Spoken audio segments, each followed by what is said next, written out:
Donc bonjour, un autre excellent jeu de top 85, il s'agit de Rainbow Island. Donc comme vous voyez dans le titre, on a juste écrit en dessous l'histoire de Bubble and Bobble 2. Donc pour ceux qui connaissent pas Bubble and Bobble, c'est une des séries phares de Taito. C'est une série assez intéressante de son propre point de vue. Il y a des jeux de Bubble and Bobble sur Super Nintendo. C'est comme un genre de puzzle mélange plateforme.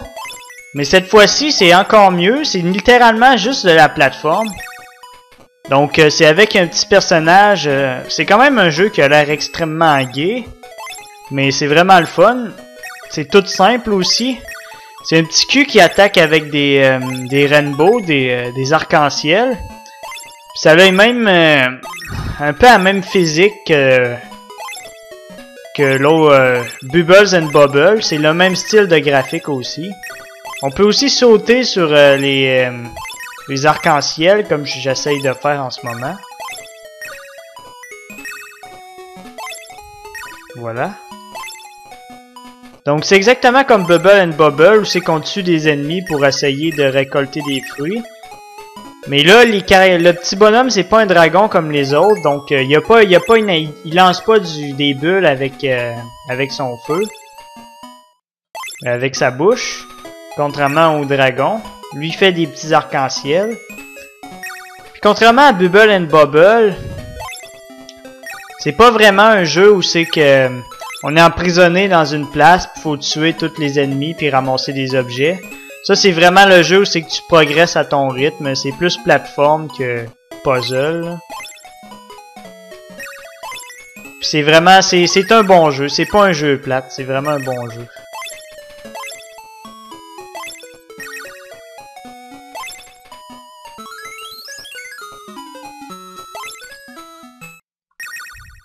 J'y ai pas joué beaucoup, mais c'est un bon petit jeu. Taito, habituellement, ils font juste des très bons jeux. Que ce soit dans RPG comme Lufia, j'ai pas trop de jeux en exemple, mais ils ont fait beaucoup de jeux qui étaient pas pires. Taito. Donc Rainbow Island. Les jeux commencent à être pas pires. Rainbow Island, c'est probablement un des meilleurs jeux qu'on a vu jusqu'à présent.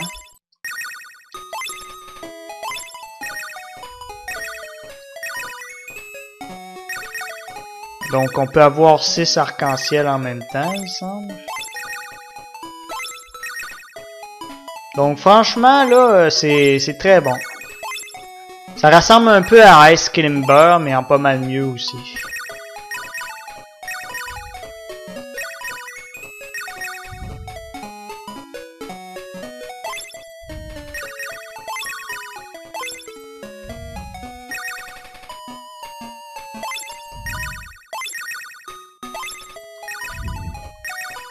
Donc un bon petit jeu simple. Qui a l'air quand même assez enfantin, mais qui est assez fun à jouer. J'imagine que ça devient plus difficile plus on avance. Mais la difficulté semble pas vraiment être le but du jeu. Le but c'est de progresser. C'est comme Bubble and Bobble. Sauf que Bubble and Bobble c'est un petit peu plus dur. Ça a un style un peu différent aussi. Donc je dirais que Taito ont encore ils se sont surpassés, ils ont fait un autre excellent jeu à partir de l'univers Bubble and Bobble. Donc regardez, les graphiques sont vraiment beaux aussi, ça ressemble un peu à Mario, mais en pas mal plus beau. Donc c'est pas mal tout ce que j'avais à dire. Si vous êtes nouveau à la console puis vous voulez essayer un jeu pas mal, ben depuis le début du top 100, c'est pas mal le meilleur qu'on a vu jusqu'à présent. Mais faites-vous-en pas, il y a beaucoup d'excellents jeux de Master System à venir. Donc c'est tout pour ce mini test là. Oh, donc il semblait que j'avais obtenu un objet entre-temps qui me permettait de faire plus d'arc-en-ciel. Donc il y a comme des power-ups dans le jeu en plus. Ah, je suis mort 2 fois à la même place. Bon ben c'est tout pour ce petit jeu là, très le fun.